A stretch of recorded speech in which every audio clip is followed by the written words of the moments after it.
Sawadee-kap. Hello and welcome to Daily Wisdom, Walking the Path with the Buddha.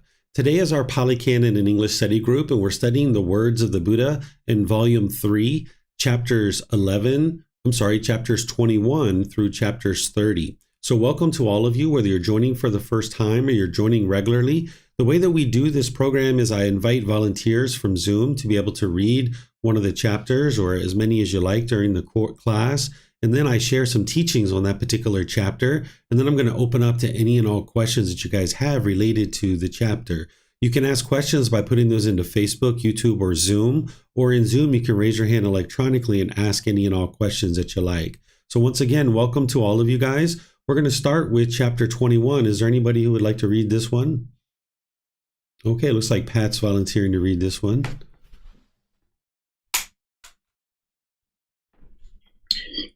Chapter 21, gain, honor, and praise are an obstacle even for an arahant.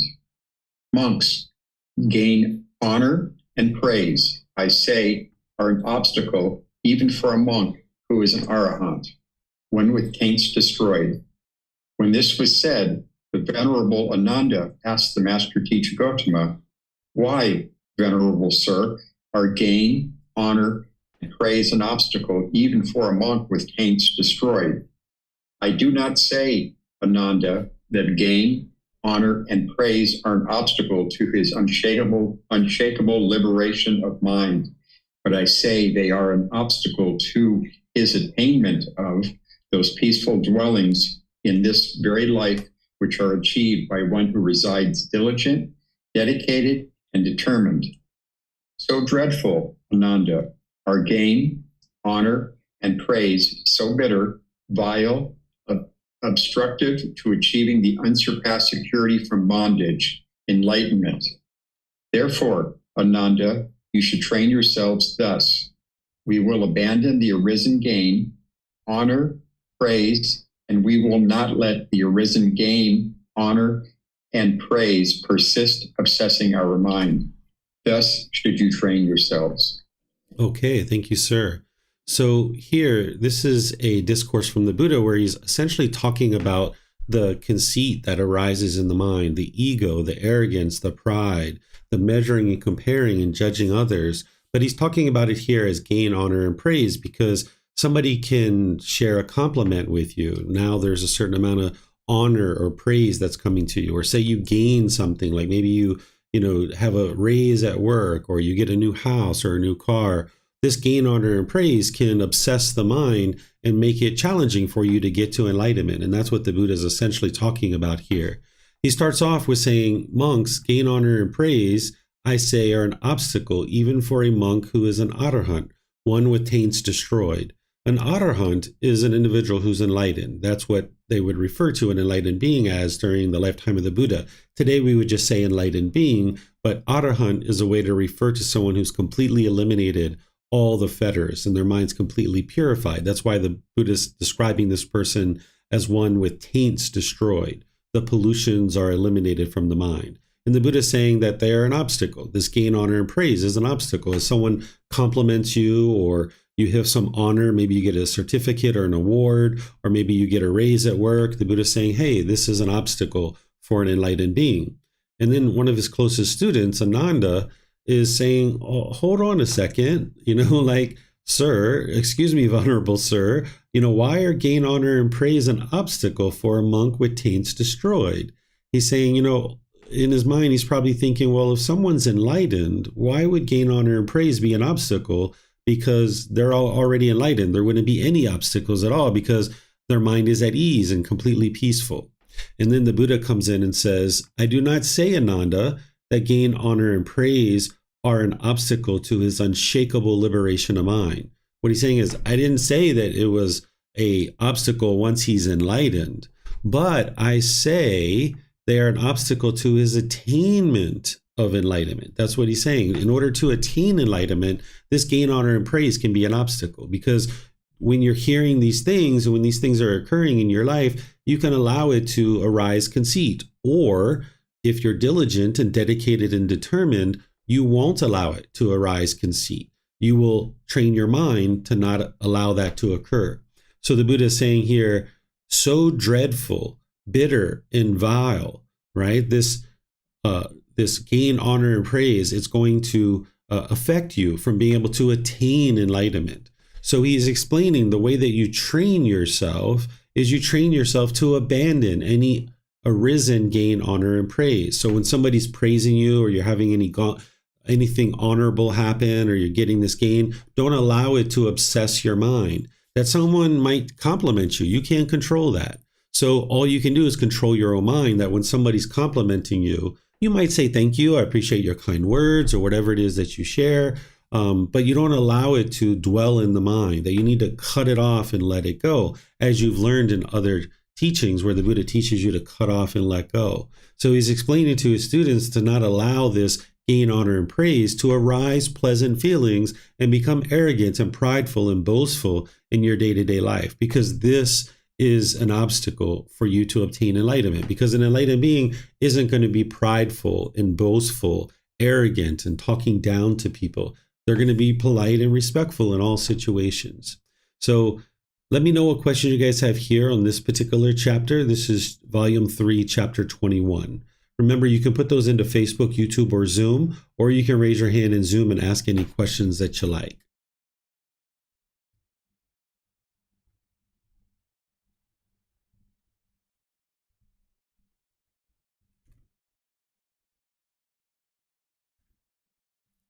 All right, I'm not seeing any questions anywhere, so we'll move on to the next chapter. Is there someone who would like to read this one, chapter 22? Okay, Samantha, go ahead, ma'am.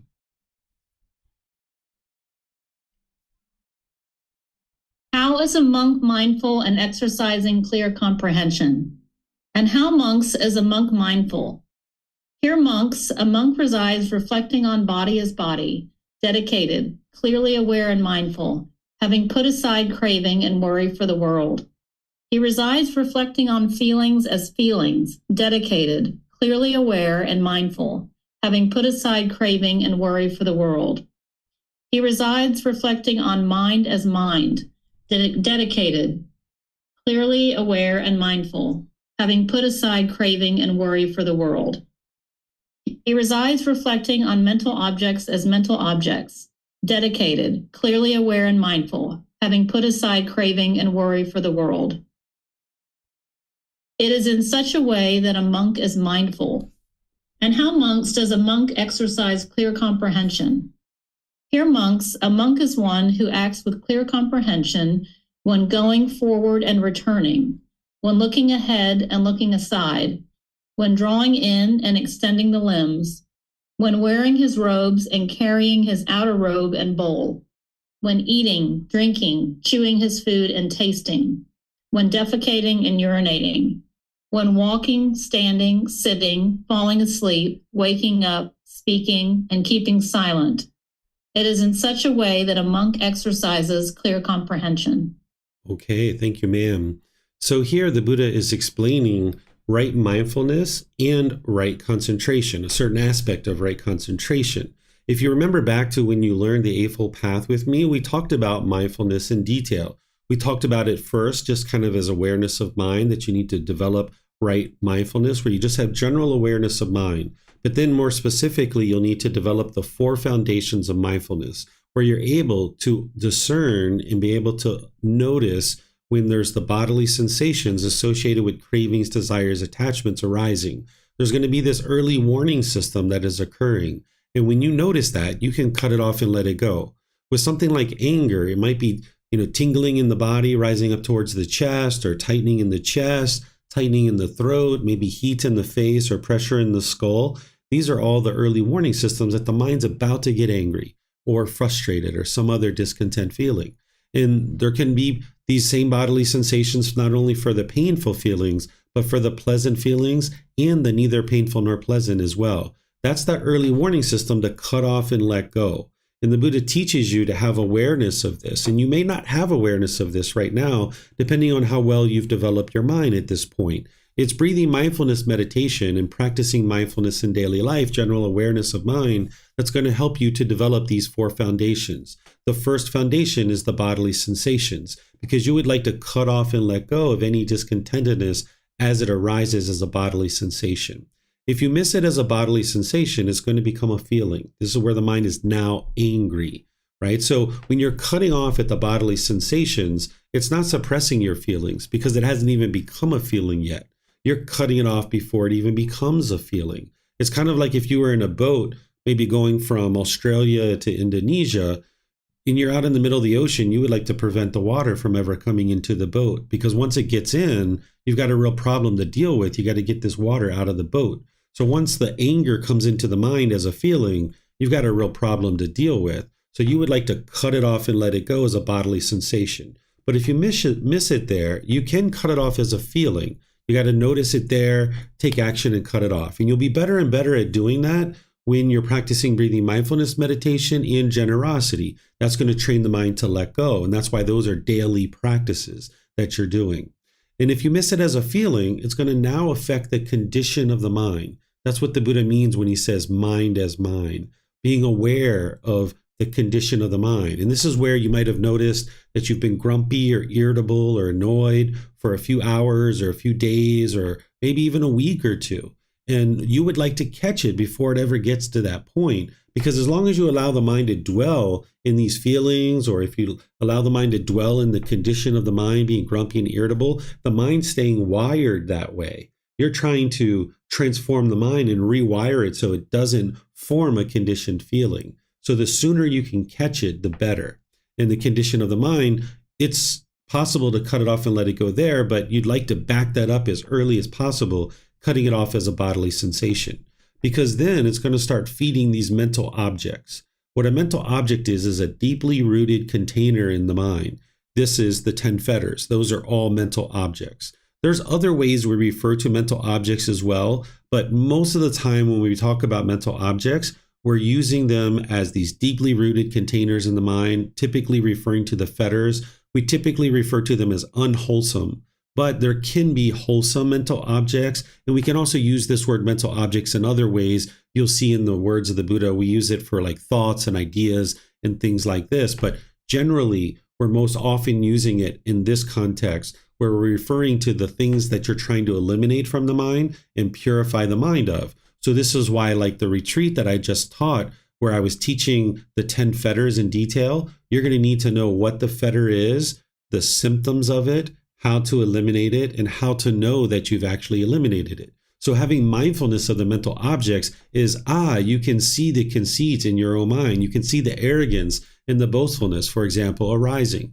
Or, you can see that doubt about the teachings. Or, you can see that personal existence view. Or you can see the restlessness in the mind, or the desire for form or formless, or some of these other fetters. You need to be able to notice these mental objects as they are arising, because some of them don't have bodily sensations. The personal existence view, if that gets triggered, it has bodily sensations, or central desire, ill will, some of these. But something like conceit doesn't typically have bodily sensations, or doubt about the teachings doesn't typically have bodily sensations associated with it. So that's why separately you need to be able to be observant and aware of these mental objects. So this is the Buddha describing right mindfulness, to have awareness of these 4 foundations of mindfulness. And in this chapter, I put in the chart to be able to help you guys understand this and decipher it of what it actually is. And if you haven't read this yet, you can read it, because I talk about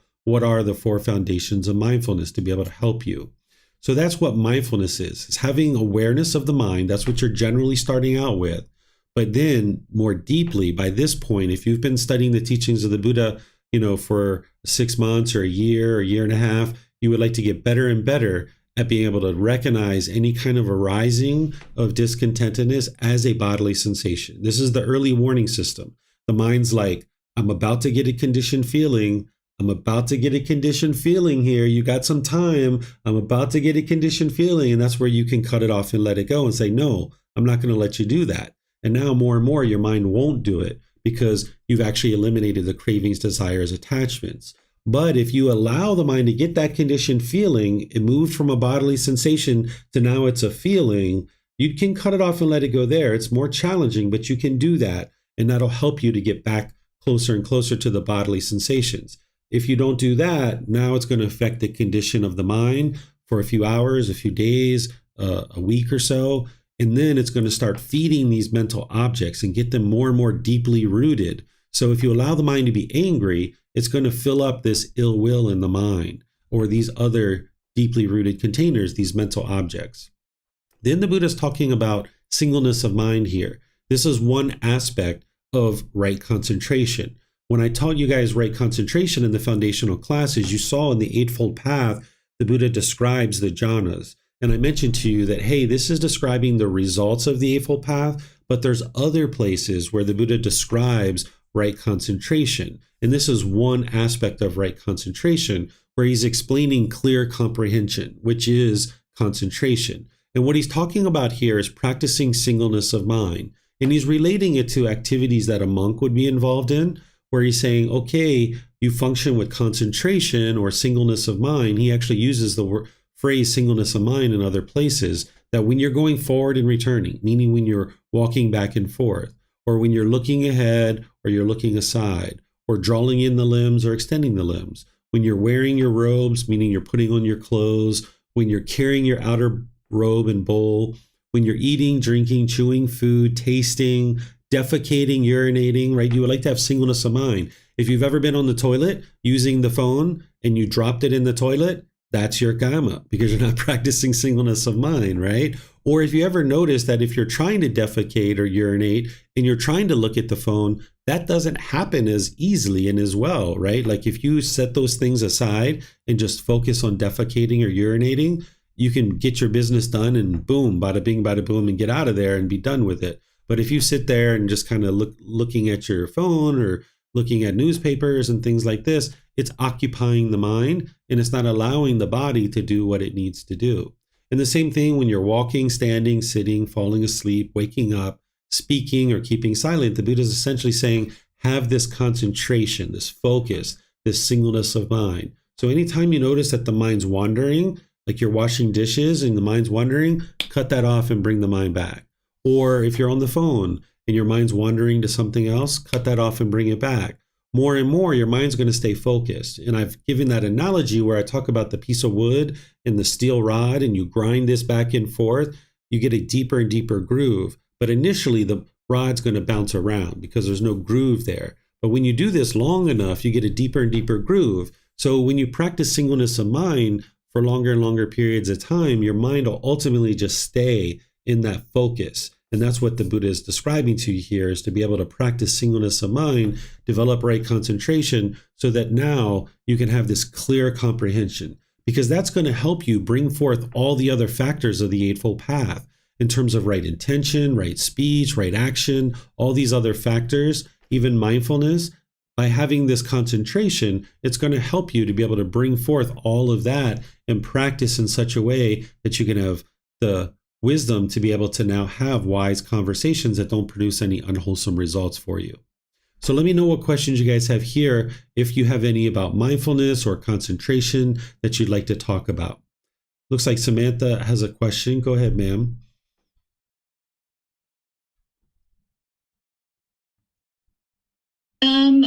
The first sentence after the table that you have says, to develop awareness of the mind, you should not allow the mind to be lost in daydreams. Is that just when you're actively doing meditation or practicing mindfulness, or is it detrimental to ever daydream? Say if you're just sitting on the couch and you're just kind of enjoying being quiet, should you be making a concerted effort to concentrate on something, or is it okay to just be? You can just be, but you would like to have mindfulness and awareness of the mind during that situation. So there's going to be times where you're just sitting on the sofa and maybe you're just thinking about your life and you're looking at the things you did that day, or you're looking at the things you did that week, and you're trying to figure out, what did I do wisely? What did I do unwisely? Or you might be thinking about the future, and now you're thinking about, hey, what do I need to do in the next few days to make this project happen or make this thing work? So in that situation, you're not just lost in daydreaming and just kind of like la la land. Instead, you're focused on something. Your mind is practicing singleness of mind. And during that time period, you're practicing mindfulness or awareness of mind, so that if anything arises, you can cut it off and let it go. Okay, so I think she got her answer there. Looks like, Helena, you have a question? Yes, thank you. So, since the body can do two things simultaneously or three things simultaneously, then why would it be not beneficial to do something really easy like cleaning and listen to a podcast? Because what's happening is the mind is jumping back and forth, and you're not practicing singleness of mind of doing one thing at a time. For some people, depending on where they are in their life, that's might be where they're at. That, like, I have a single moms that study with me, and they might have 3 kids, and they also have their own business.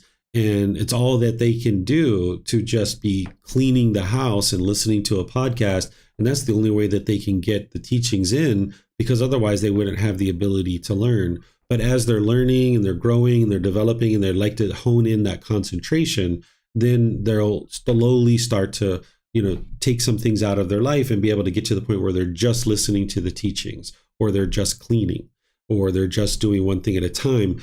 But in the process of getting to that point, you might need to do those kinds of things. But if you're doing that, what your mind's doing is it's flipping back and forth. And now let's just say you're like cutting an onion and you're listening to some music or something like that. This is where you can lose your concentration and you slip up and you cut yourself, because the mind's not practicing singleness of mind. So you'd like to do just one thing at a time so that you can hone the mind and do just one thing. And this is getting to the point where you're comfortable slowing your life down, because sometimes we try to hurry up and squeeze in as much as we can in any one particular day. And your mind needs to get used to not chasing after things and craving and longing and yearning, and realizing that by doing things single-threadedly, you'll actually do things better with more wisdom, and the final result will be better. Whereas if you're trying to do 2 or 3 things at one time and your mind's rapidly cycling, you're going to be making mistakes along the way that you're going to have to go back and clean up. So if you're going to practice singleness of mind, then this will help you to develop your concentration. This will help you to bring forth your full practice. If you're practicing all these other factors of the Eightfold Path, you're going to need to be able to have singleness of mind. But if you're cleaning and you're listening to the music, now you can't have awareness of your mind, that when that discontentedness is arising, to be aware of it. The other thing, and the reason why the Buddha taught singleness of mind, is you need to be able to know what is it that's arising this discontentedness. If you're cleaning and you're listening to music, you don't know, is it the smell of the cleaning solution that's causing the discontentedness to arise in that moment, or is it the music? You don't know which one it is. So you would like to discern exactly what it is and get to the point where you can see these cravings so clearly, and then you can more surgically remove them. Okay, thank you. You're welcome. Okay, I'm going to check Facebook and YouTube. All right, I don't see any questions there. So we'll go to the next chapter, chapter 23. Is there someone who would like to read this?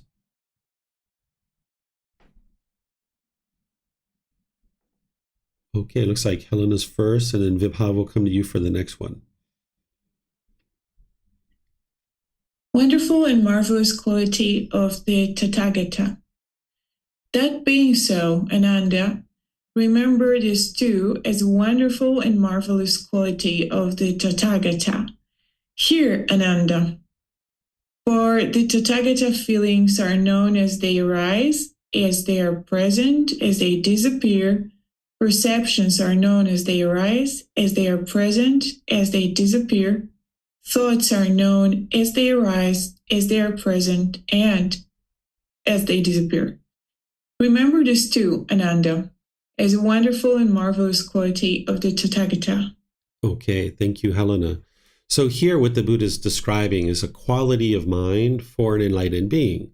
And of course, he's a Tathagata, he's a Buddha, but he's explaining what's going on in his mind and how his mind functions so that other people can aspire to cultivate these same qualities. So what he's saying is that as feelings arise, they're known, that he knows when they arise, when they're present, and when they disappear. And this would have been prior to his enlightenment, because he wouldn't have had conditioned feelings after enlightenment, right? So he was aware when these feelings arise, when they're changing, and when they're fading away. He's talking about mindfulness, that he has this mindfulness well developed.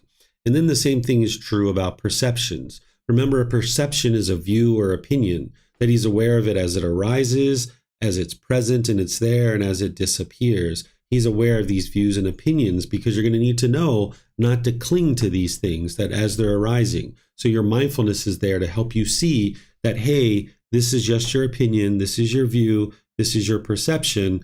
It's not necessarily truth. It's just something that you perceive to be true.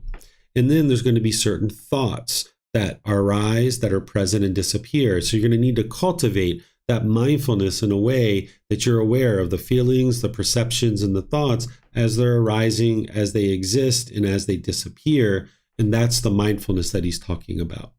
Let me know what questions you guys have here. It looks like Vibhav, you have a question. Yes, thank you.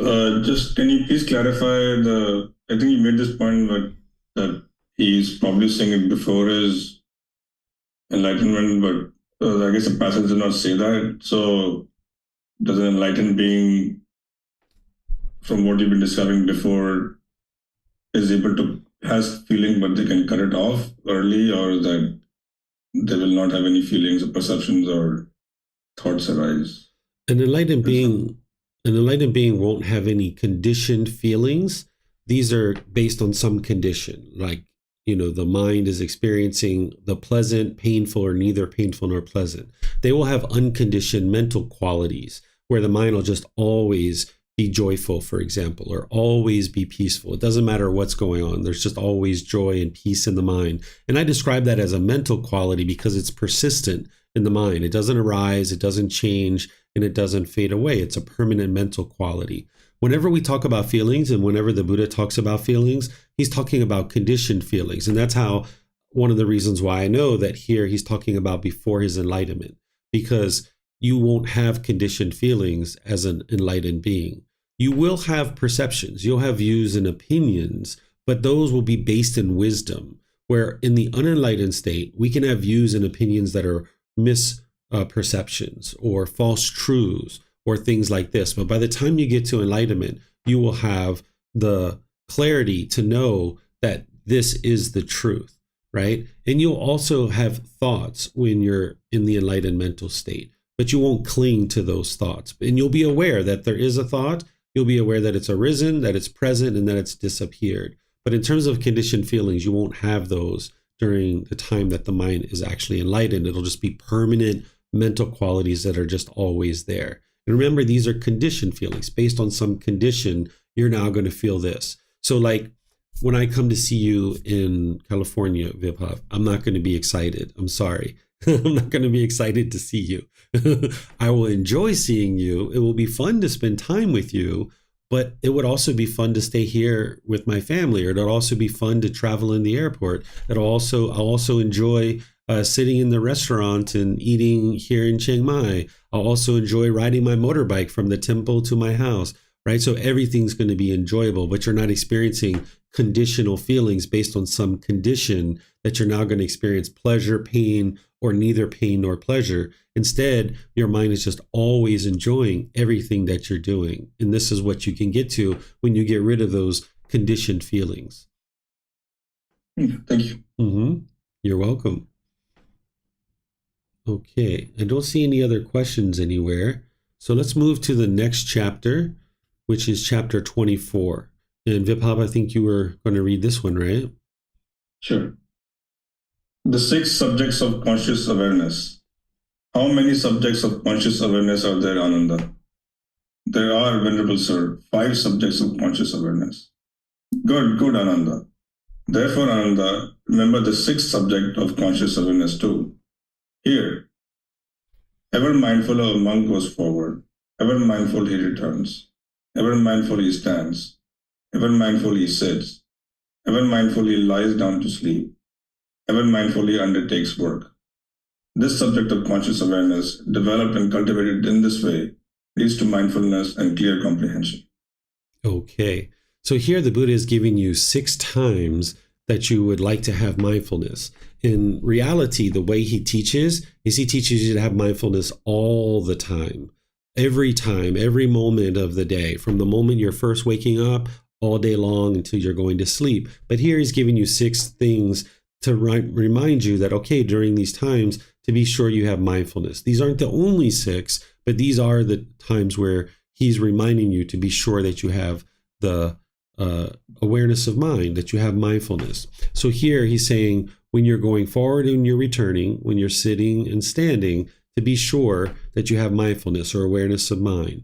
But also when you're lying down, right? Because when you're lying down on the bed and you're starting to wake up in the morning, you can have your thoughts invade you. Like, oh gosh, do I really have to go to work today?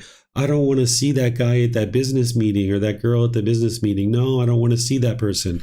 Your thoughts can invade you, and you got to be able to cut that off and let it go. Or when you're dozing off at night, you can have your thoughts invading you at that moment. You can be like halfway to sleep and halfway awake, and your thoughts can be invading the mind. And you're going to need to have awareness of mind during that period of time to be able to cut off and let go, so you can purify the mind and get to the point where the mind is experiencing the peace and the joy. And then the same thing when you're working. When you're at work in a business meeting, you need to have awareness of the mind, so that when the mind is wandering or daydreaming during your meeting, you can cut that off and let it go. Or if you're sitting in your boss's office and your boss is talking to you and you notice your mind's wandering, you got to cut that off and let it go. So these are 6 times that the Buddha is reminding you to be sure that you have awareness of mind.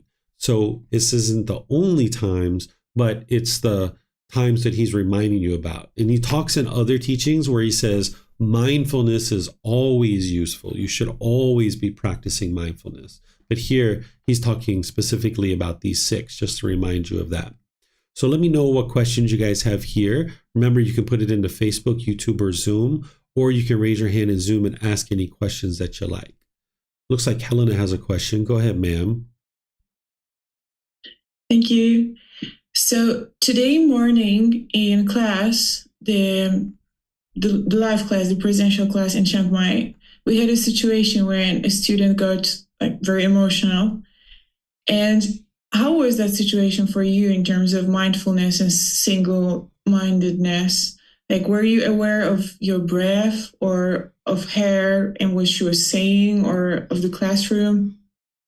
Yeah, all I was doing in that situation was listening to what she had to say and then trying to figure out what's the best way to help this person, if I could. But I could tell right from the beginning that my ability to help this person, it wasn't possible based on, what was going on in their own mind. So for me, my mind was focused on what they were saying. And then after they were done saying it, then I thought about, okay, how can I respond to this in a way that is going to be helpful for this individual? And that's it. And then when it was over, it was done and over. And all I did at that point was, there was a few students, you one of them, that had been studying with me for a while. We went to lunch, and I was just interested to be sure that you guys understood what I was teaching at that time, so that you guys wouldn't have any confusion about what it is that I was teaching, because she was definitely confused about that. So I was just focused on what she had to say. For my mind, it was just calm and stable and steady. There was no anger or frustration or agitation or annoyance or the slightest dislike.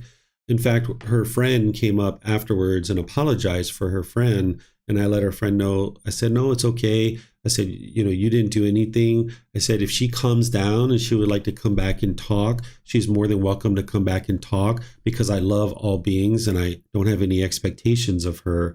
And I understand that these things can happen.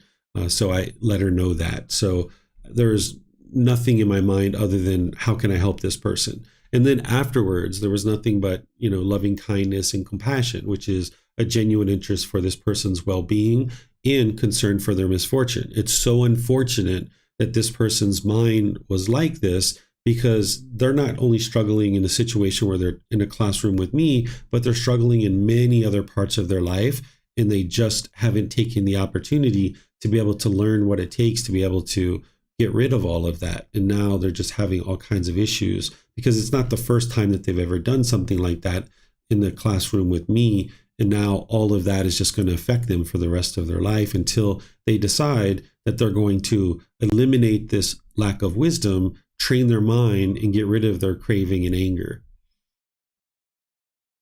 So, but when she was talking, you like weren't thinking about it? Like, oh, this person is acting in such and such way. It means this and that. Like nothing, just listening. Yeah, I was just listening. I wasn't judging her as, that she's good or bad or anything like this. It was just listening to what she had to say.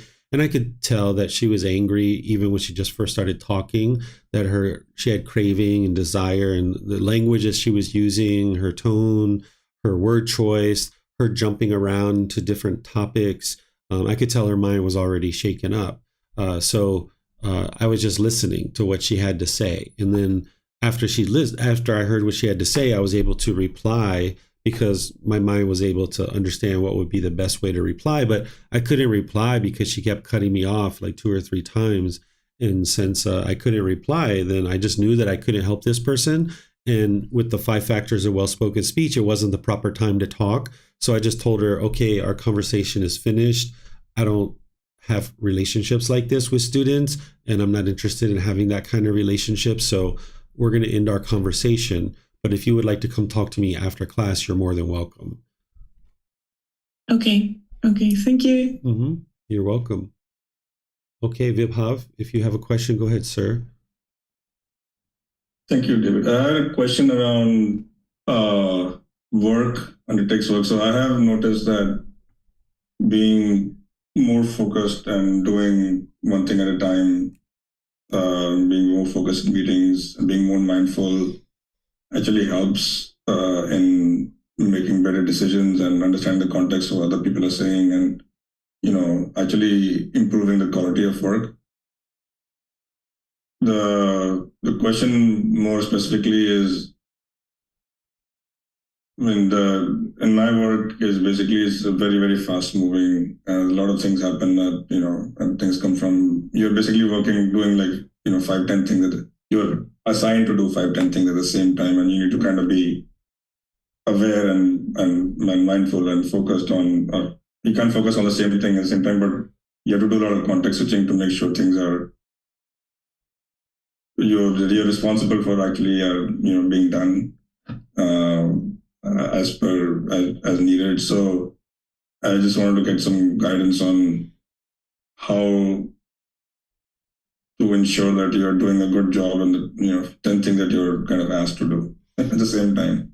Yeah. Just because someone's asking you to do multiple things doesn't mean that you need to do that, because your mind actually can't do that anyway. All that's happening, like if somebody's writing an email, they're talking on the phone, and then somebody walks in your office, all you're doing is your mind's rapidly cycling between those things. You would like to just do one thing at a time. So if you're writing your email and the phone rings, you need to stop writing your email and then answer the phone, or just let your phone roll to voicemail and then you'll call them back so you can stay focused on what it is that you're doing. Or if somebody walks into your office and you're writing an email, you might just need to hold up a finger to let them know one moment, and then you finish up your email and then you address them. Or if you're writing the email and they walk in and you would rather talk to the person instead of continue with the email, you're going to need to stop and break from the email and then talk to the person that's there. Whereas if your mind is switching back and forth like this, it's going to make it overactive. And this is where if you've done 8 or 10 or 12 hours of this, where your mind's rapidly cycling, when you get home, you'll find it very hard to be relaxed because the mind will be overactive. It's like a racehorse. If you ever go to the racetrack with a racehorse, they're in the chute, they're jumping and jumping. They just can't wait to get out of that chute. And then boom, they shoot around the track. And when they take them back to the barn, they can't calm down. They're just like, go, go, go, go, go. They're just, really revved up. And that's the way your mind is that if you do that all day long at work, when you get home, you'll find it very challenging to relax because your mind's all revved up. Okay, thank you. Mm-hmm. You're welcome. Okay, let me check on YouTube and Facebook if we have any questions. Don't see any questions there. So let's go to the next chapter. If there's someone who would like to volunteer to read this one, just let me know. Okay, looks like Yihang, and then we'll go to Helena after that. Thank you. Having full awareness when lying down. Ananda, if his mind inclines to lying down, he lies down thinking, while I am lying down thus, No evil, unwholesome status will invade me. In this way, he has full awareness of that. Okay, thank you, Yihang. So here, just a short little passage where the Buddha is basically reminding Ananda that even when you're lying down, kind of dozing off to sleep, that you need to be aware of the mind. And he explains that in the previous discourse too, but this really focuses on it. This is how attentive you need to be to the mind. You're going to need to learn how to relax and fall asleep while at the same time being attentive to the mind. This is something you might have to train the mind to do, because maybe you're used to being alert, and fully alert, but yet you're trying to fall asleep, so you're going to need to train your mind to have awareness, this general awareness of what's going on, so that if any unwholesome states arise, you can cut them off and let them go. But at the same time, you're going to sleep as well. So that's what the Buddha is describing here, having this mindfulness or awareness when you're lying down. So not just in your day-to-day life, when you're out and about and you're driving the car, you're walking down the street, you're eating at a restaurant, but even when you're lying down on the bed in the morning or in the evening, or when you're going to sleep, you're going to need to have that mindfulness. So any questions here? Okay, it looks like Vibhav has a question. Go ahead, sir. Yeah, I guess on sleeping itself, even if I try to be cutting off all the thoughts before going to sleep, once the mind eventually, when you actually drift to sleep, I still have dreams. So at what point does the dreaming stop happening? Because I see the mind is still it's active while sleeping. It's yeah, even when you're enlightened, you'll still have dreams. You can't control whether you have dreams or not. As you're getting closer and closer to enlightenment, you might notice that you go a long period of time without dreams. I noticed that I went maybe 8 years or 10 years without dreams. I've seen doctors that say you can't get a restful sleep without dreams, but this isn't actually true, because I went 8 or 10 years without even dreaming at all. But you might notice that your dreams come in at different times. Even when your mind's enlightened, you'll have dreams. So the dreams aren't the problem. The problem would be is if you wake up from the dream and now your mind's discontent. That's what you need to take care of. So if you notice that you have regular dreams of dying and you wake up with fear in your mind, then you're going to need to look at that and realize that you have attachment and craving to existence, and you're going to need to eliminate that.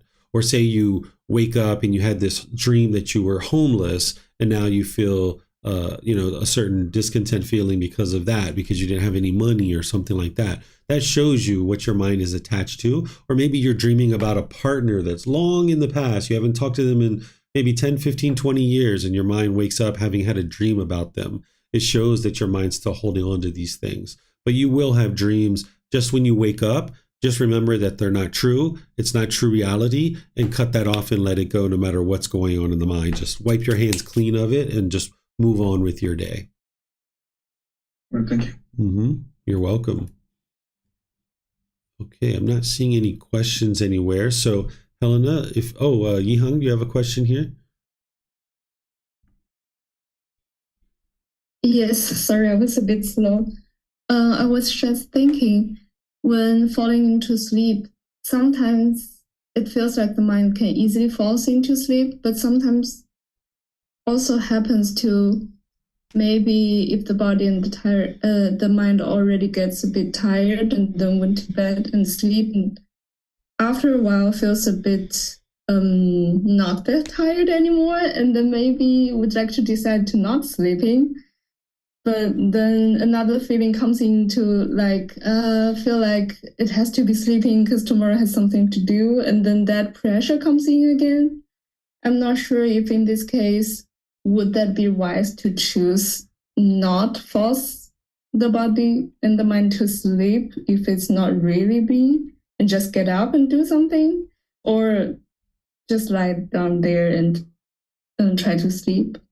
Yeah, you're not interested in just lying there if your mind is just ruminating over things. If you're laying there for 20 minutes, 30 minutes, and the mind hasn't fallen asleep yet, it's good to get up, go walk around, go do something, whatever it is that you need to do, and then come back again and try later. Whereas if you just stay there and try to force the mind to sleep, it's like putting a round peg into a square hole.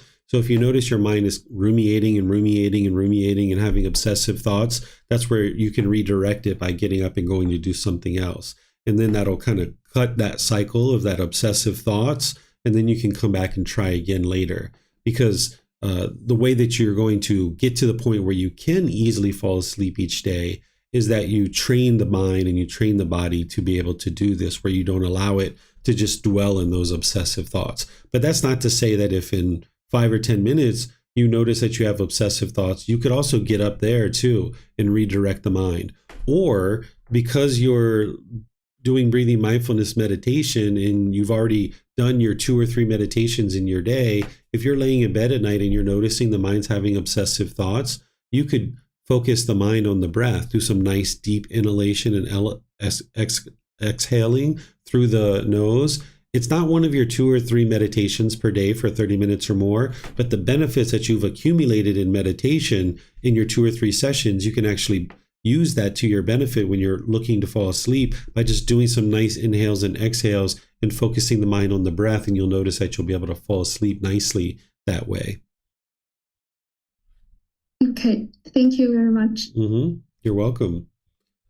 Okay, I think time for Helena to read this next chapter. So go ahead, ma'am. Thank you. Chapter 26. From darkness to light. From light to light. And how great king is a person one heading from darkness to light. Here some person has been reborn in a low family, a family of kandalas, bamboo workers, hunters, cartwrights, or waste collectors, a poor family in which there is little food and drink and which subsist with difficulty, one where food and clothing are obtained with difficulty, and he is ugly, unsightly, deformed, chronically blind, or creepily-handed, or lame, or paralyzed. He is not one who gains food, drink, clothing, and vehicles, garlands, scents, and ointments, bedding, housing, and lighting. He engages in wholesome conduct of body, speech, and mind. Having done so, with the breakup of the body, after death, he is reborn in a good destination in a heavenly world. Suppose, great king, a man would climb from the ground onto a palanquin, or from a palanquin onto a horseback, or from horseback to an elephant mount, or from an elephant mount to a mansion. This person, I say, is exactly similar. It is in this way, great king, that a person is one heading from darkness to light. And how, great king, is a person one heading from light to light? Here some person has been reborn in a high family, an affluent Katiya family, an affluent Brahmin family, or an affluent householder family. One which is rich, with great wealth and prosperity, with abundant gold and silver, abundant treasures and commodities, with abundant wealth and grain, and he is handsome, attractive, graceful, possessing supreme beauty of complexion. He is one who gains food, drink, clothing, and vehicles, garlands, scents, and ointments, bedding, housing, and lighting. He engages in a wholesome conduct of body, speech, and mind.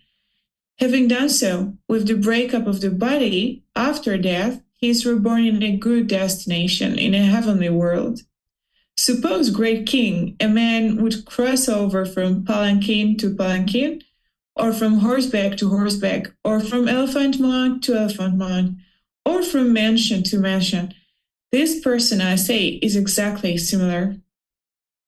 It is in this way, great king, that a person is one heading from light to light. Okay, thank you, Helena.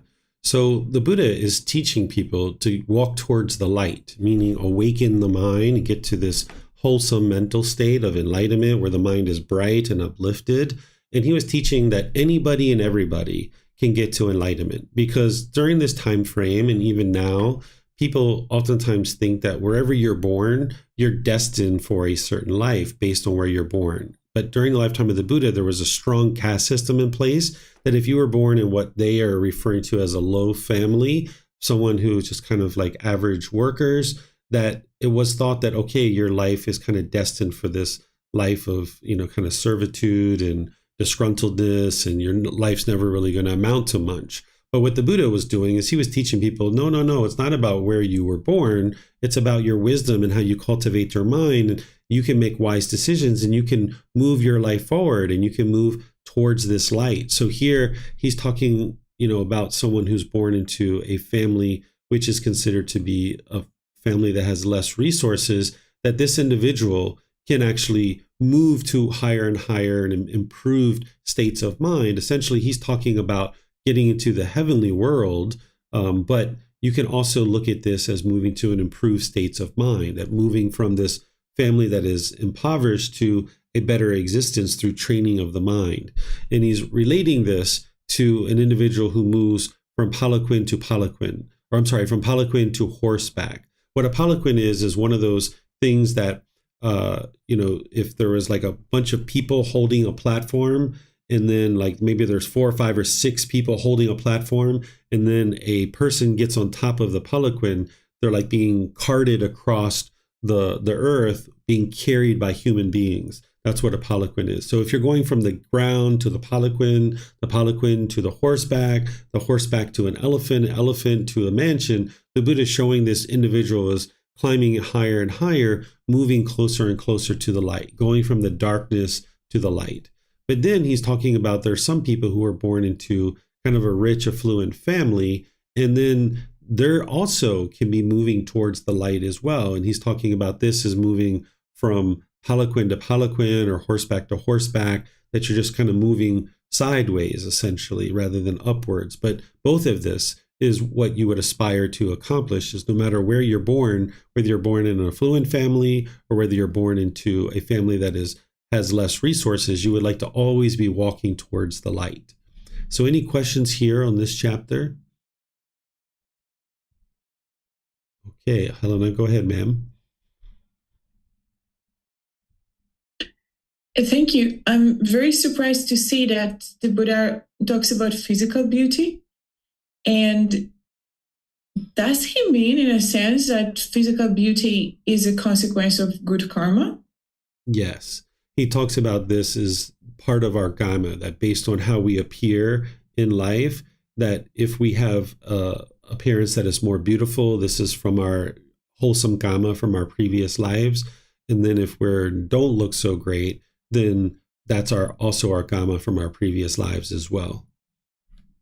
And by the time we get to studying the natural law of karma in detail, he's going to talk about the exact causes that lead to rebirth of looking not so beautiful. You'll see that in his discourses. Oh, okay. Thank you. Yep. Okay. Don't see any other questions anywhere. Okay, so let's move to the next chapter. This is chapter 27. There's someone who would like to read this?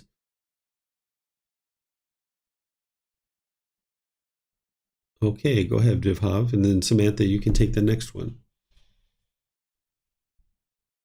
Harmoniously without disputes. Monks, wherever monks are residing in calmness, harmoniously without disputes, blending like milk and water, viewing each other with eyes of affection, I am at ease about going there, let alone about directing my attention there. I conclude, surely those venerable ones have abandoned the 3 things and cultivated 3 other things. What are the 3 things they have abandoned? Sensual thoughts, thoughts of ill will, thoughts of harming. These are the 3 things they have abandoned. What are the 3 things they have cultivated? Thoughts of renunciation, letting go, thoughts of goodwill, thoughts of harmlessness. These are the 3 things they have cultivated. Wherever monks are residing in calmness, harmoniously, without disputes, blending like milk and water, viewing each other with eyes of affection, I am at ease about going there, let alone about directing my attention there. I conclude, surely those venerable ones have abandoned these 3 things and cultivated these 3 other things. Okay, thank you, Vibhav.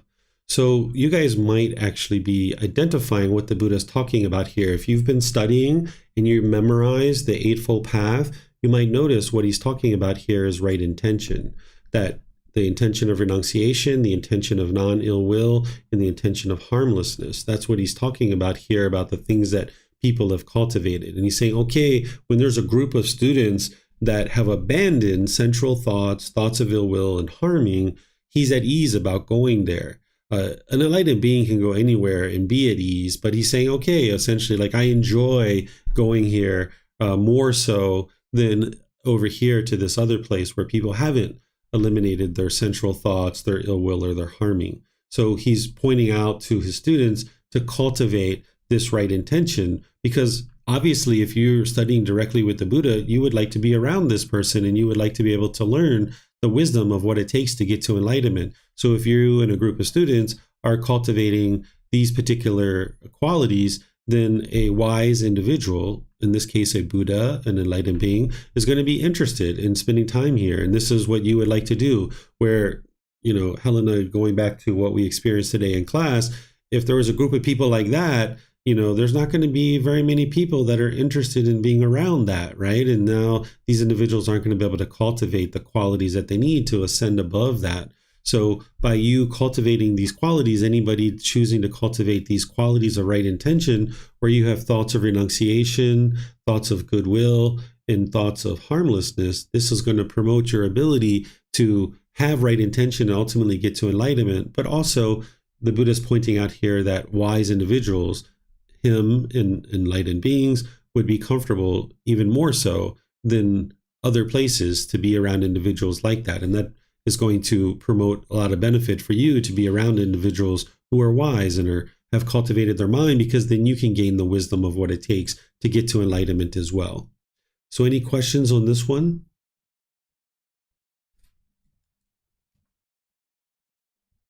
Okay, I'm not seeing any questions anywhere. So we'll move to the next chapter. This is chapter 28. There's someone who would like to read this. Oh, Samantha was supposed to read this. Go ahead, ma'am.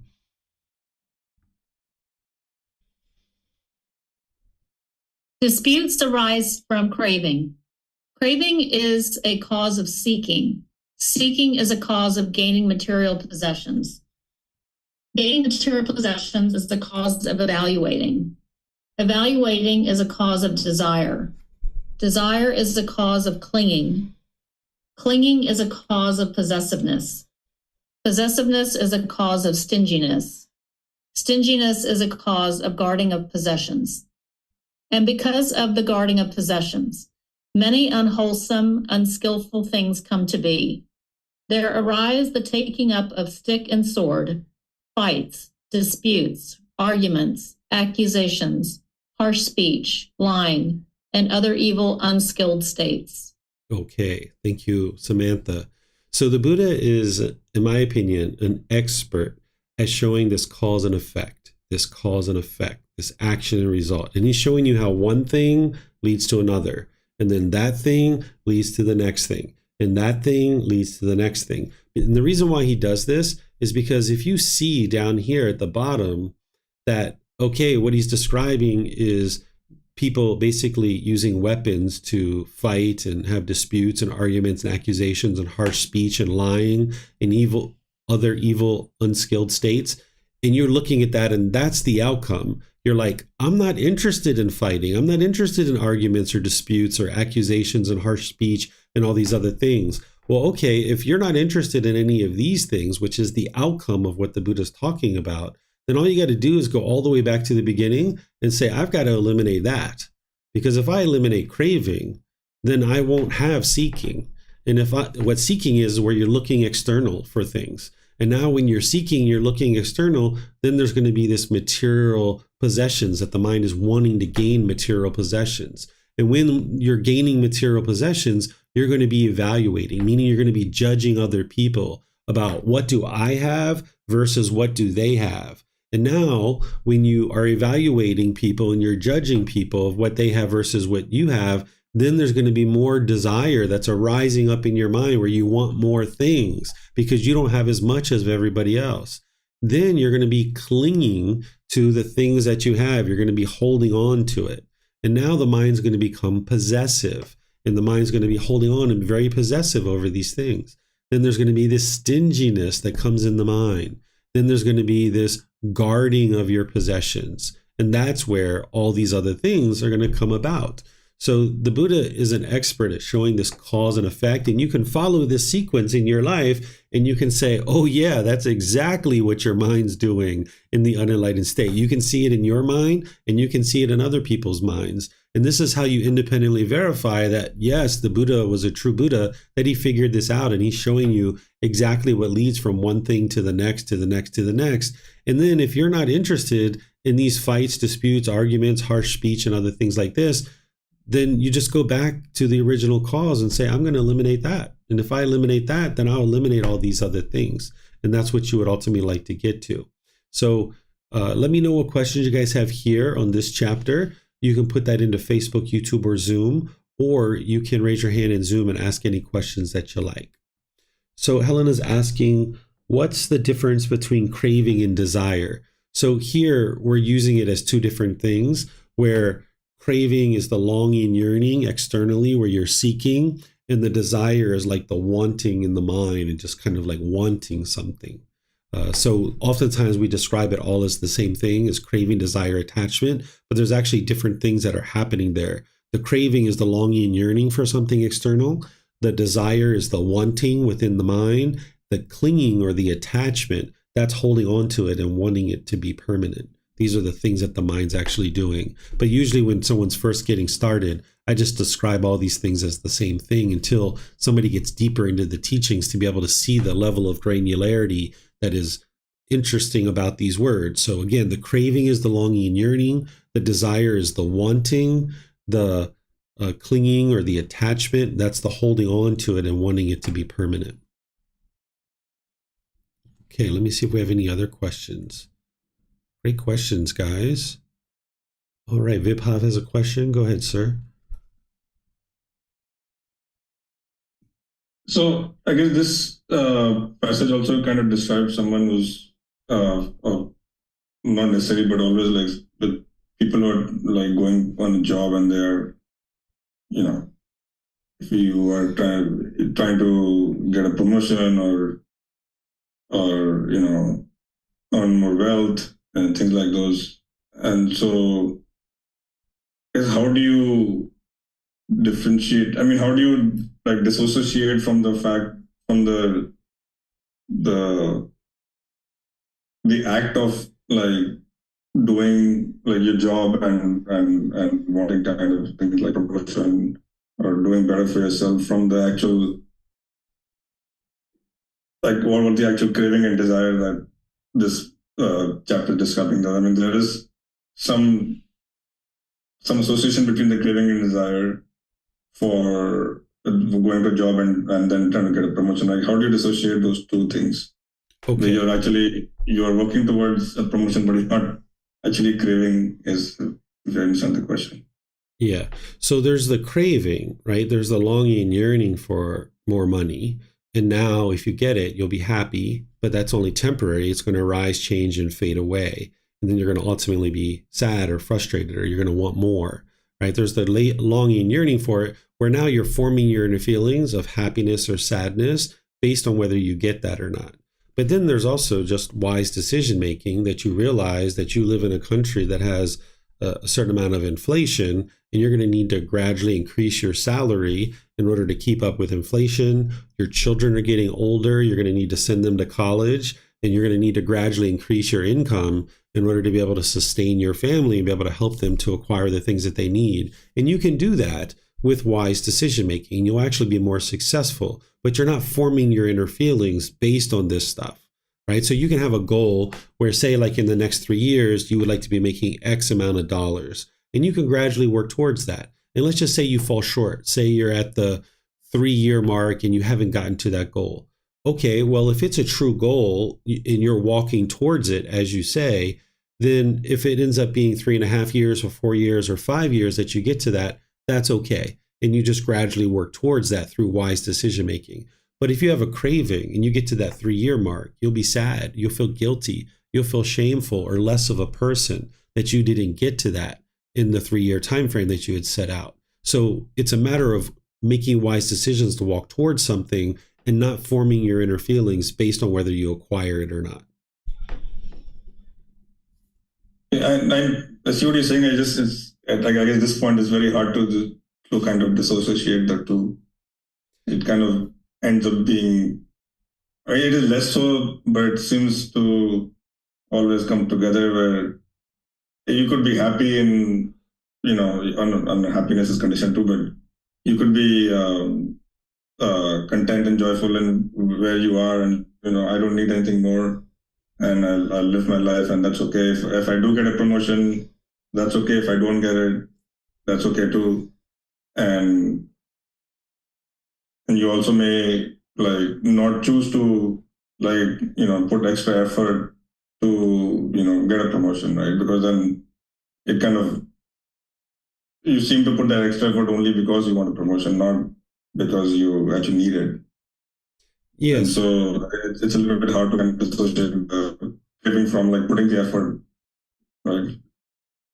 Yeah, you might have trouble seeing this now because the way that the unenlightened mind functions is it tends to chase after things through craving. It doesn't understand how to gradually work towards something based in wise decisions. So those other options that you mentioned, those are options too. An individual, let's just say they don't have a family, they don't have young kids like you have, and maybe they're like, you know what, I'm making plenty of money. Or maybe you have young kids and your salary is quite high. Maybe someone's making quite a bit of money and they're like, you know what, this is enough. I don't need to keep, dragging myself and putting my nose to the grindstone. I've got enough here and I'm just going to be fine with just this. And this will see us through to the end of our times. And that can be a wise decision too. But you can make a wise decision to pursue more income and do that without craving, desire, attachment. That is possible, but your mind needs to learn how to do that. And you might not know how to do that. But let me give you this example of something that's not money that you might be able to see it more clearly. Let's just say you're sitting at home and you're like, I'd like to have a chocolate bar. You know what? It'd be really nice to have a chocolate bar right now. Let me go to the store and see if I can get a chocolate bar. So now you make your way down to the store, you walk into the store and you go to buy a chocolate bar and they're all gone. And it's like, okay, well, no chocolate bar here. And maybe you just decide, okay, well, I'm not going to have a chocolate bar today. That could be one decision that you make. Or it could be like, you know what? I am interested in having a chocolate bar. Let me go to another store and see if they have one over there. That could be a decision that you make too, right? Or it could be like, you know what? I really don't need the chocolate bar. This place has fruit. Let me just get some fruit and I'll eat some fruit, right? So these are all viable decisions that you could make. And they're all could be based on wise decision making and not craving, desire, attachment. So it's not like there's one right decision in any given situation. But if you were at home and you were like, I want a chocolate bar, I want it, and I want it bad, and now I'm going to make my way to the store and they don't have your chocolate bar, you'll be annoyed, you'll be frustrated, you'll be agitated, right? And this is where the mind will become unskillful. So this is an example that you can see with a chocolate bar, how you could pursue it with wise decision making, or you could pursue it with craving, desire, attachment. And it's the same thing with money. Money is just one other object that you need in the world, and you can pursue it based on wise decision making. But there's 2, 3, 4, 5 different options here. Or you could choose that, hey, I've got enough and this is completely fine for me. And now all this extra money that's coming in, maybe I'll use it to practice some generosity in different places. But what you're not interested in doing is craving it and chasing after it. Because if you want a certain amount of income, you'll chase that. And when you get to it, you'll be happy for a period of time. But then you're going to want more. Your expectations are going to grow. Your craving is going to grow. And now you feel sad again. And you got to keep chasing. So you can pursue money or any other thing in the world without craving, desire, attachment, but the mind needs to learn how to do this. Thank you. I guess it's a difference between craving and interest, and making sure that it's an interest, not a craving. And that's the hard part, I guess. Exactly. And that's why I talk about it as a goal, objective, or interest. That's the wise decision making that you're working towards. But oftentimes when people set goals in the unenlightened state, there's a craving behind it. So if they get to their goal, they feel happy. And if they don't, they feel sad. That's not a true goal. That's actually a craving, desire, attachment. So you would like to set true goals. What a true goal is that you can obtain that goal and be completely fine, or not obtain that goal and be completely fine as well. Thank you. You're welcome. Okay, it looks like Helena has a question. Thank you. So could an enlightened being pursue like looking good as an interest and maybe potentially even go for like procedures to look good, but not as a craving, but just as an interest? In my opinion, I think that an enlightened being wouldn't get like a plastic surgery because they're completely comfortable with impermanence and they know that that's just fine. But I don't know that to be 100% sure because there could potentially be somebody whose livelihood is based on their appearance, and perhaps they might find it advantageous to look a certain way for their career and for their livelihood. But I haven't seen that example, but I suspect an enlightened being isn't going to be doing any plastic surgery for cosmetic reasons. You know, there's also plastic surgeries that are important for health reasons. Like I had plastic surgery on my nose like 2 or 3 times because it was broken, and they consider this plastic surgery. So when I was in the US and I had insurance, the doctors had to write the justification and show that it wasn't for cosmetic purposes. So I think that this is the case. But since I don't know anybody who is in a profession like that and is enlightened, I can't say with 100% certainty. But because an individual doesn't have personal existence view, I would suspect that if they were an actor or a celebrity or something like this, they would be completely comfortable with the impermanent nature of the body. And if their fame goes down because they don't look a certain way, they would be completely fine. And they would probably just switch careers, I would imagine. But I really don't know with 100% certainty because I would need to talk with somebody who's enlightened in actually doing a career like that. Okay, I understand. And what about beautiful house, like decorating, stuff like that? Yeah, so an enlightened being would be fine with their house being decorated and kept up and looking nice, but an enlightened being could also be just fine with the house just, looking standard and normal. But they're not going to be forming their feelings on making their house look a certain way. So, for example, like the place where I grew up, in a neighborhood, there's oftentimes different people cutting their grass and trying to make their lawn look perfect because they're afraid of somebody judging them and looking a certain way. So an enlightened being would be willing to cut their grass and make their house look nice, but they're not going to be worried about somebody judging them because of it. They'll just make wise decisions to do it, but they're not going to be comparing and measuring themselves of how other people look versus how their house looks. But they can still make wise decisions to maintain their home, because like having a nice coat of paint on your house will protect the paint or protect the house. That's the whole purpose of paint, is to protect the surface so that as the weather and the sun is hitting the building, that it doesn't erode and deteriorate. So there's this middle way where is if you craved and chased and you were trying to make your house look perfect every moment, that's not going to promote peacefulness in the mind. But if you were all the way on the other side where you could care less about how your house looked and you didn't keep it and maintain it, it would start to deteriorate. So you would like to strike up this middle way where you're maintaining the appearance of your home, but you're not doing it based on your cravings, desires, attachments, and you're not forming your inner feelings based on these things, but you're just doing it out of wise decision making. But the middle way would be different for different people, right? Yes. If someone... Yes. Sorry, okay. I thought you were done. But yes, that's where the middle way, it's not a permanent thing, right? And this is where people sometimes get confused, where they might think like, well, if an enlightened being doesn't have sensual desire, then they wouldn't eat a chocolate bar, would they? Well, this is not true, right? You can enjoy your food without having craving, desire, attachment for it. Or you can choose to maintain your home without having craving, desire, attachment. So different people are going to make different decisions and their middle way is going to be different. But the same thing that is occurring for all enlightened beings is they're not forming their inner feelings based on some external thing. So whether they choose to make their house look a certain way or not, that's not what determines whether somebody is enlightened or not. It's not the external things. It's how the mind is processing the world around you and whether or not your mind is polluted with any of these pollutions. So sometimes people think like getting to enlightenment, there's like these cookie cutter, right? And like everybody's going to be exactly the same. Like everybody's going to keep their house looking a certain way, or everyone's going to dress a certain way. That would be permanence. So enlightened beings will have different personalities, different characters. They will have different types of home, different sizes of homes. They will upkeep their house in different ways. They will have different things that they're doing, but they're all the same in that their mind isn't experiencing discontentedness. That's the thing that's going to be the same with all enlightened beings. Okay. Mm-hmm. Thank you. Yeah, you're welcome. Okay, so let me see if we have any questions on Facebook or YouTube. I don't see any questions there. So let's go to the next chapter, chapter 29. Okay, Brent, go ahead, sir. Dependent origination. When this exists, that comes to be. With the arising of this, that arises.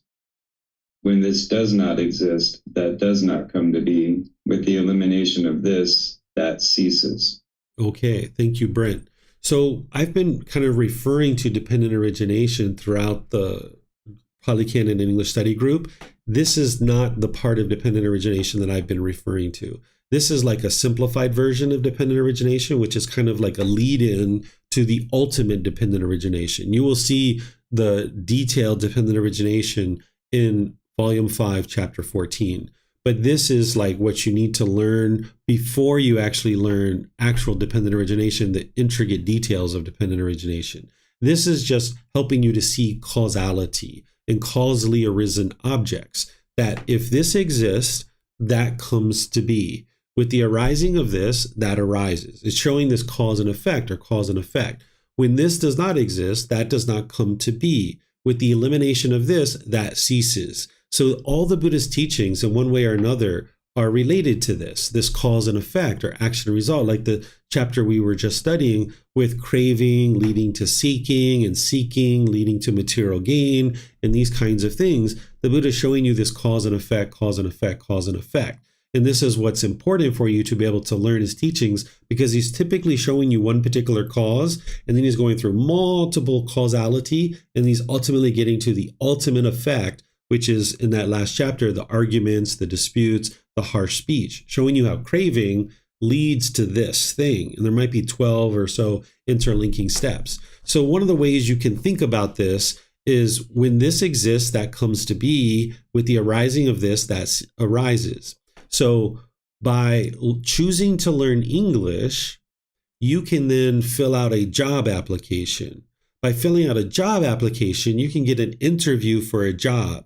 By getting an interview for a job, you can actually obtain a job.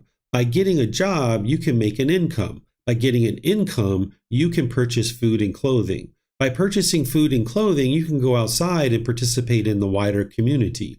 By participating in the wider community, you can have friends. And now when you have problems to talk, that you need someone to talk to, you have friends to be able to talk to, right? So it's learning English that led to being able to have friends and have someone to talk to when you have problems. But there's all these interlinking steps that got you there, right? So that's what the Buddha is showing, is this causality. But when this does not exist, that doesn't come to be. With the elimination of this, that ceases. If you don't learn English, you can't fill out your job application.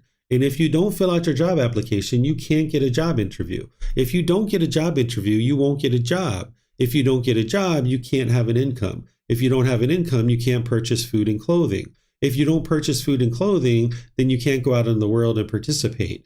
And you can't have friends, so that now when you have a problem or you need help, you can't actually have someone to talk to, right? So that's what the Buddha is showing you, that when this does not exist, that doesn't come to be. And there's this sequence of events that leads to all these different things, because what he's teaching you all throughout his teachings is this wise decision-making that leads to wholesome results, and these unwise decisions that lead to unwholesome results. And if you can see these interlinking steps, you can completely dismantle all the difficulties and struggles in your life. You can see this causality of how one thing leads to the next, leads to the next, leads to the next. And when you study dependent origination, the actual detailed version, he's going to show you exactly what's leading to rebirth and discontentedness in 12 interlinking steps. So you need to be able to see this causality, or causally arisen objects, of how one thing leads to the other. And this is something that you need to study before you get into the actual dependent origination. And you're probably starting to see this more and more clearly, not just in the teachings of the Buddha, but in your day-to-day life. That when you speak harsh, people don't want to be around you. When you talk gentle, you have lots of people that are interested in being around you, right? This is the cause and effect. And you can start seeing this cause and effect more and more, right, in your life. And then as you see that cause and effect, you're interested in more and more making wise decisions that's producing wholesome outcomes. Because if you can see this causality, and you can not only see the wholesome side of it, but you can see the unwholesome side, the natural law of karma is your best, most unbiased teacher. It's going to show you every step of the way where are you making wise decisions and where are you making unwise decisions. Because whenever you see something wholesome coming back to you, it's because of certain wise decisions that you made. And where you see something unwholesome, it's from certain unwise decisions that you're making. And you just need to figure out what are the wise decisions and what are the unwise decisions. The Buddha is giving you those details throughout his teachings, but you're going to need to learn some of these on your own too, because he's not teaching you every single thing that you need to get to enlightenment. He's teaching you how to purify the mind and how to train your mind and how to use tools and techniques, but you're going to need to be able to discern some of these things on your own in your day-to-day life. That when you see certain things occurring, either wholesome or unwholesome, you're going to have to back it up and see what are the causes and conditions that led to that thing. Because if you're experiencing wholesome results, you'd like to keep doing those kinds of things. But if you're experiencing unwholesome results, you'd like to stop doing those kinds of things. So this is how your mind gains more and more wisdom, by seeing this causality and this cause and effect. So let me know what questions you guys have here. Looks like Helena has a question. Go ahead, ma'am. Thank you. So if there is a chain of cause and effect and it's very long, then how can we figure out what the cause was? So in that example you gave, like from learning English to getting or not getting support of friends, like how can we link those two things together when we are searching for the cause? Sure. So you try to discern as much of this on your own as you can. But when something unwholesome is happening in your life and you don't understand why, that's why you have a teacher. You need to be able to come to your teacher and say, hey, look, this is the unwholesome thing that's happening in my life. I've looked at it.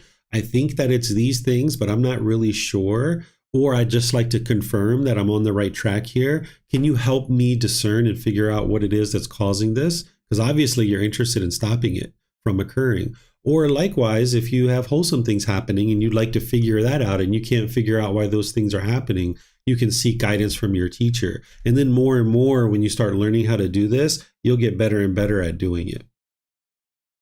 With wisdom, right? The more wisdom we have, the more we see the cause and effect. Exactly. And that's what the Buddha talks about as you're getting to enlightenment. He talks about this vision that you can now see clearly the natural laws. You see true reality. You see all the causes and conditions that are leading to wholesome results, and you see the causes and conditions that are leading to unwholesome results. Now your mind is fully awake to the natural law of karma. Thank you. Mm-hmm. You're welcome. Okay. It looks like someone had some questions here, Hans. Let's see, with the elimination, I think I answered your questions, but I'm not sure. If I haven't answered your question, let me know, Hans, but I think I did. Feel free to ask more if you'd like. Okay, let me take a look here. Nope, I haven't answered your question. Is that what you're saying? Okay, so you're saying with the elimination of this, that ceases. Can you please elaborate? So it's like if you eliminate a bacteria from the body, then you will no longer be coughing and sneezing, right? This is like with the elimination of that, this ceases to exist. So that's why you would like to see that cause and effect so that you can make wise decisions about things in the world and what you need to do in order to conduct yourself in the world. Does that help you? Maybe you were saying nope, that I don't have any more questions. Okay, I'm going to keep going, Hans, but if you have any more questions, feel free to let me know. This is the last chapter for today, The Cause of Ill Will, chapter 30. Would somebody like to read this one? Okay, Keely, go ahead, ma'am. Cause of ill will. By what feathers, sir, are beings bound, gods, humans, aruras, nagas, gahabas, and whatever other kinds there may be, whereby, although they aspire to live without hate, harming, hostility, or ill will, and in peace, they get to live in hate, harming one another, hostile and with ill will. Ruler of gods, it is the bonds of jealousy and material gain that bind beings so that, though they aspire to live without hate, harming, hostility, or ill will, and in peace they yet live in hate, harming one another, hostile and with ill will. But, sir, what gives rise to jealousy and material gain? What is their origin? How are they born? How do they arise? Owing to their presence of what do they arise? Owing to their absence of what do they not arise? Jealousy and material gain. Ruler of gods, take rise from happiness and sadness. This is their origin. This is how they are born, how they arise. When these are present, they arise. When these are absent, they do not arise. But, sir, what gives rise to being happy and sad? What is their origin? How are they born? How do they arise? Owing to the presence of what do they arise? Owing to the absence of what do they not arise? They arise, ruler of the gods, from craving, desire. Due to the presence of craving, desire, they arise. Due to the absence of craving, desire, they do not arise. That's all. Thank you. Okay, thank you, Keely. So this time the discourse is working in the opposite direction and is starting with, what is being experienced, and it's leading down to the actual cause of this thing. So this person is essentially asking the Buddha, like, what causes ill will? What causes harming and hate and this ill will, where beings are interested in being in peace, but yet they harm each other and they have hostility. Then the Buddha says, okay, what leads to this is the jealousy in the material gain. That's what's causing and leading to this harm and hating one another. And then, okay, well, what's leading to the jealousy and the material gain? The Buddha says, okay, it's the rise of happiness and sadness. That's what's leading to that. That when they essentially have this material gain and this jealousy, there's this happiness and this sadness that arises. Okay, well, what's arising the happiness and sadness? What's causing that? Oh, it's the craving, desire, attachment.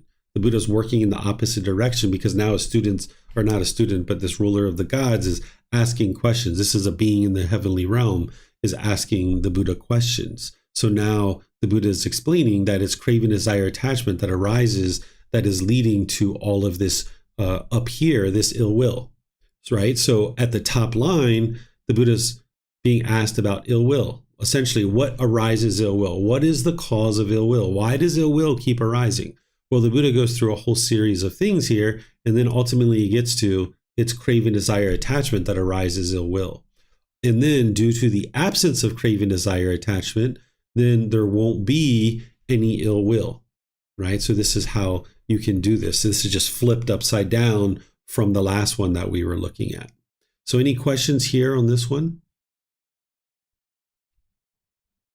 Okay, it looks like Helena has questions. Go ahead. Thank you. And more than one, in fact. So first of all, who is the ruler of the gods, and how did he talk to the Buddha? Sure. So during the lifetime of the Buddha, they described a certain cosmology that existed. We know the 5 realms of hell, animal, afflicted spirit, human realm, heavenly realm. But then the Buddha separated these realms, particularly hell and the heavenly realm. He put subcategories in there. And then he actually described individual beings within each one of these realms. And I don't teach that you need to learn all of those subcategories and all those individual beings, because it doesn't lead to the elimination of discontentedness. Nowadays, we tend to just think about these realms in general sense. hell, animal, afflicted spirit, human, and heavenly realm. But just like in the animal realm, we have different species of cats and dogs and lizards and snakes and bears and tigers. It's the same thing in these other realms, the formless realms. There's different types of beings in these formless realms. And it was not uncommon for beings in the heavenly realm to come to the Buddha and ask for teaching and guidance. There's different accounts in the Pali Canon where he could be like in a field at nighttime and maybe even, getting ready to go to sleep, and the whole sky would light up and these heavenly beings would be asking questions. Like other people, not just the Buddha, but other people could hear these voices from the heavens asking the Buddha questions, because oftentimes we view these realms as being really far and distant away, but these beings are all within the same time and space as us. And these beings would light up the sky, alerting that, okay, it's us that's here. And now they're going to start talking, and then you could hear that. Whereas if there was just voices that were being heard, the people present, the human beings being present, they wouldn't know where those voices were coming from. So this is how beings would come to the Buddha and ask questions from the heavenly realm. And other students could hear it, and that's why it's in the... Wow. Mm-hmm. Okay, and now... Not just hear it, but see it also. Sorry, say again, please. Not just hear it, but see it also. Just wow. Because they would light up the sky. Okay. And when it comes to jealousy, how can heavenly beings feel jealousy if they only have pleasant conditioned feelings? Here, they're not necessarily saying that they have jealousy. They're just asking what leads to jealousy. Okay. So that jealousy would be like, they are asking about humans, essentially, or animals. Yeah, because a heavenly being isn't going to experience jealousy, because that's part of the painful feelings, or neither painful nor pleasant feelings. Okay. And lastly, they're talking about nagas. So those are those snake-like mythical creatures. Mm-hmm. So do you know if they would belong to the heavenly realm? So nagas are part of the animal realm, but they can be reborn into any other realm as well. So this particular being, the ruler of the gods, is asking questions to the Buddha about these other beings. But it doesn't mean these beings are in the heavenly realm with this ruler of the gods. Okay. Thank you. Mm-hmm. You're welcome. Vibhav, you have a question? Yeah, I just wanted to kind of, I guess, more of a comment. It seems like he's combining the three poisons and dependent origination here, right? That's how he's describing it.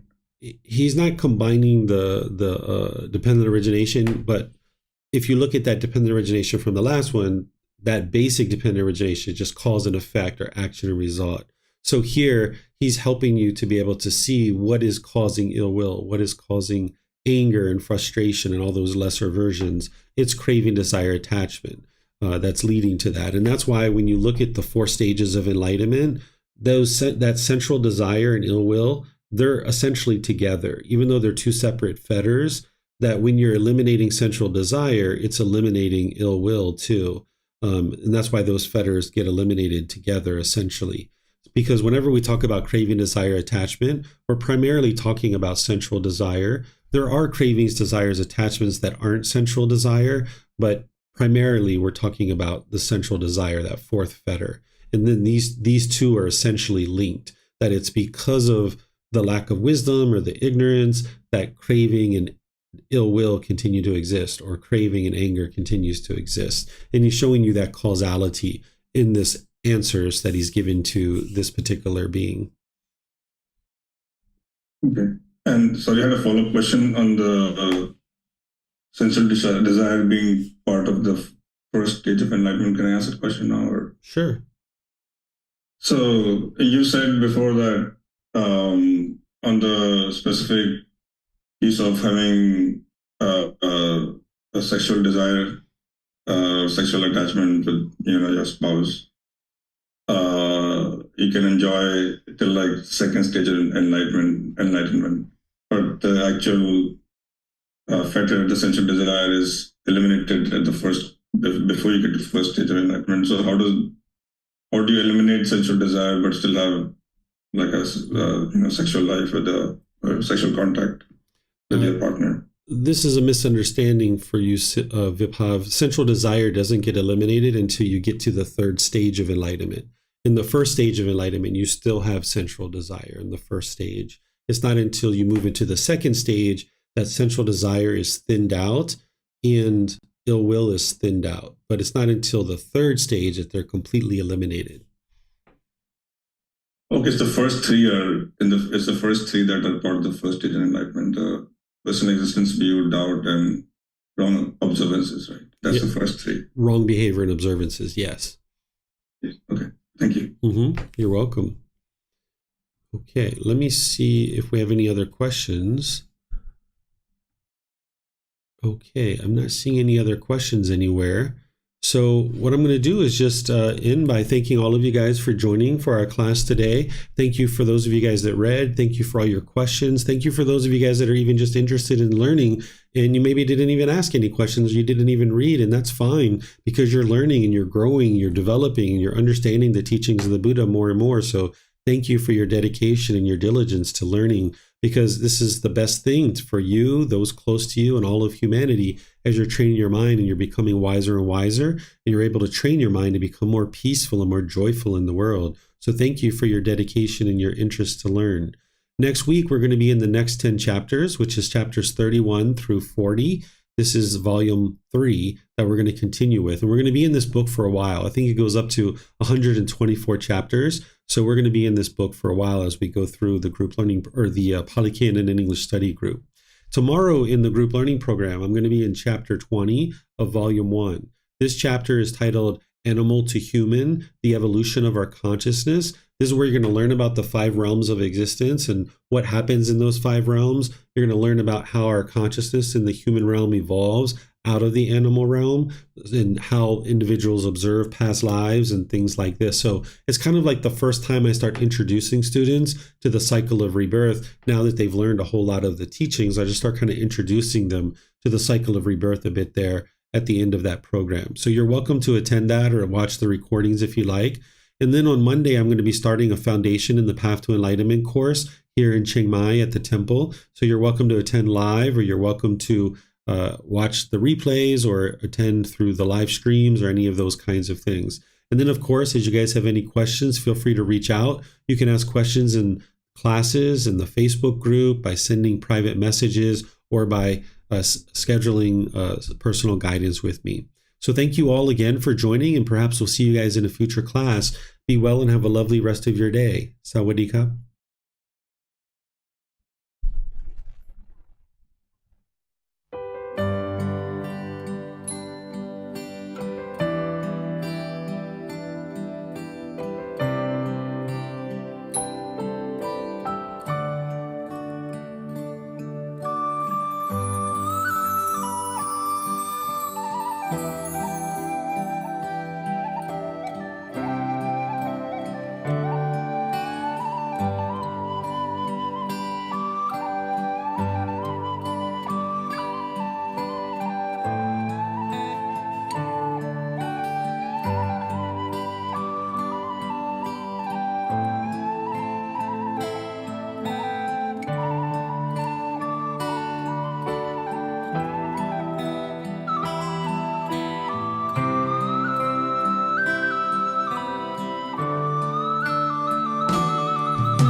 Thank you again for watching. Enjoy your meditation.